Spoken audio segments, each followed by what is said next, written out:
Hello everyone and welcome back to Soren Review, and today we're going to be doing a race review for the Pocono race for the Cup Series. What a crazy race it was. 9 cautions, the most since 2016. It was one that was, I think, a bit unexpected in how chaotic it was going to be, but at the same time, based off what we saw in practice, I don't think it was all that surprising. Now, I want to talk about the race mainly, and we'll talk about finishers as we go. But Denny Hamlin picks up his third win of the season. He becomes the winning, or he ties Chase Elliott for the winningest driver. 3 wins. He won at Charlotte and Richmond earlier this year. And on top of that, he grabs his 7th Pocono win and becomes the winningest driver at the track. I think we knew it was going to happen eventually. It's also Denny Hamlin's 49th career win, ties him with Tony Stewart on the all-times win list. So he ends up beating out Kyle Busch and Chase Elliott. I'll pull up the results, the top 10 now. Denny Hamlin wins the race over Kyle Busch and Chase Elliott. He leads 21 of the 160 laps. But to say he was the most dominant car, I would not say that. I would say it would be Kyle Busch. Denny Hamlin got lucky on some cautions on stage 3 because of some fuel strategy. He wasn't going to probably make it to the finish line, but luckily a caution saved him, and we'll talk about a run-in. As you probably saw in the title, he put him in the wall. What does that mean? Let's get to that. First off, before the race even begun, Kurt Busch, who crashed in qualifying, was not medically cleared to race. According to the doctors, he had concussion-like symptoms, and so Ty Gibbs was tabbed to run the number 45. Ty Gibbs, of course, no Cup Series experience, and so it was his first ever Cup Series start. People were eager to see how he could do. He's not on the top 10, but he did end up finishing in the 18th place position.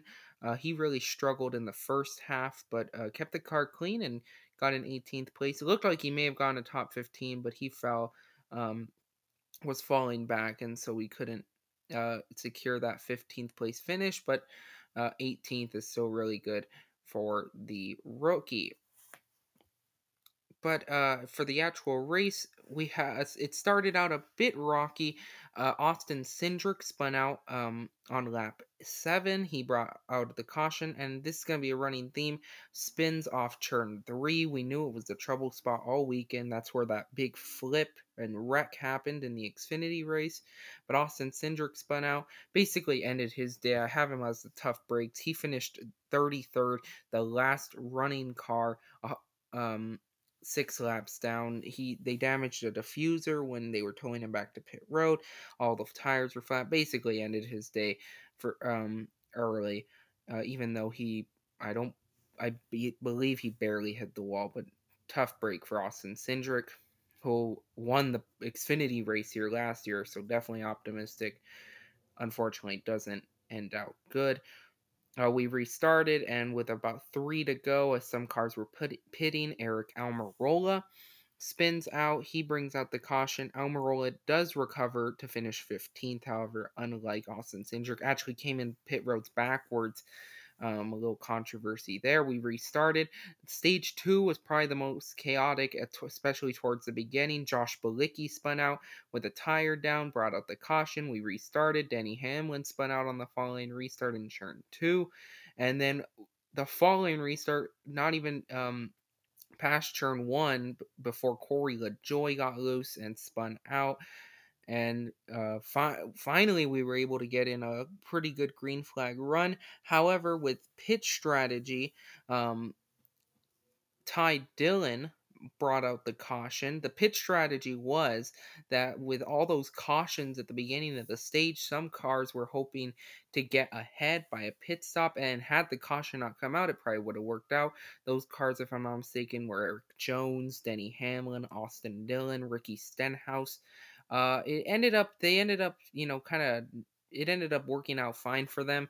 Obviously, as Denny Hamlin won the race, it just could have played out more advantages to them had Ty Dillon not spun out, but Ty Dillon spun out in turn two. We made it to the end of the stage. I believe the second stage winner was Kyle Busch. Can't recall who won the first stage. Um, oh, it was Kyle Larson. Yeah, Kyle Larson won the first stage. We restarted. On one of the restarts, uh, we restarted, got some green flag laps in. Ryan Blaney had a tire going down though after running up in the top five. Basically ended his day. No caution came out though. Ryan Blaney lost a ton of track position, and then he later spun out for about 40 laps after we restarted, or after the end of stage two. He spun out off turn three, totaled the car. He finishes 35th. Tough break for Blaney. I believe now he's only about uh, he definitely loses positions to the cutoff line. Not by much, but still tough break for Blaney, who was optimistic going into the day. We restarted, and this is when I wanted to talk about it. The front row: Denny Hamlin, Ross Chastain. I think you already know what happens. Ross Chastain on the outside. Hamlin gets a little loose, but Chastain stays in the throttle, and just Hamlin's moving up, and he put Ross Chastain in the wall. Partly Ross Chastain's fault, a little aggressive, probably could have checked out, but Denny Hamlin too, a bit aggressive on his part. Hamlin, and we kind of both know what happened. Chastain admitted in his interview. Hamlin said um, I believe his response to the contact between him and Chastain was "Who?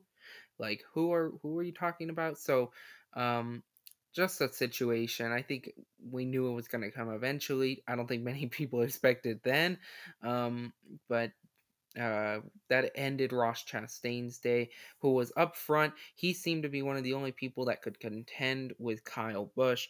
That caution, though, also collected Kevin Harvick. Chastain hit the wall on the exit of turn one and came back down, and heavy damage to the four-car Kevin Harvick. That's why I have Kevin Harvick listed. Um, just a tough break. Harvick was top five all day, so I hate it for Harvick. He loses a ton of points to the cutoff. I believe now it's pretty far back. I believe it's like 80 something points. So tough break for Kevin Harvick. We got to the end of the finish. Kyle Busch really couldn't catch Denny Hamlin after the restart, and Hamlin pulled away by about a second, if I'm not mistaken. I also what was it? Chris Buescher. I also have Chris Buescher listed as a tough break. He spun trying to come to pit road, but no caution came out. Let's talk about the top finishers: Denny Hamlin, Kyle Busch, Chase Elliott. He struggled around the middle portions, kind of fell back through the field a little, came back to finish top third. The top three qualifiers: Hamlin, Busch, and Elliott finished 1, 2, 3. Tyler Reddick, he looked to be fast, but I think on the long runs kind of struggled.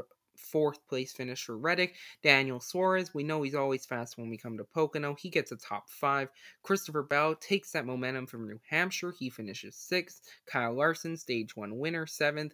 Michael McDowell was not a contender at all in the first two, I would say 2/3 of the race, but used the restarts and used that long, the last 20 laps or so to work his way into the top 10. Great run for Michael McDowell. Martin Truex Jr., we were optimistic, really excited to see how he could perform. He struggled all day with his car. A ninth place finish is about the best he ran all day. And Bubba Wallace, we know he does really good on these big tracks, and after a third place finish at New Hampshire, he finishes in the 10th place position. Eric Jones, I also want to mention, he was really fast, but he just kept getting ping-ponged around, couldn't really stay up at the front. He finishes in 11th.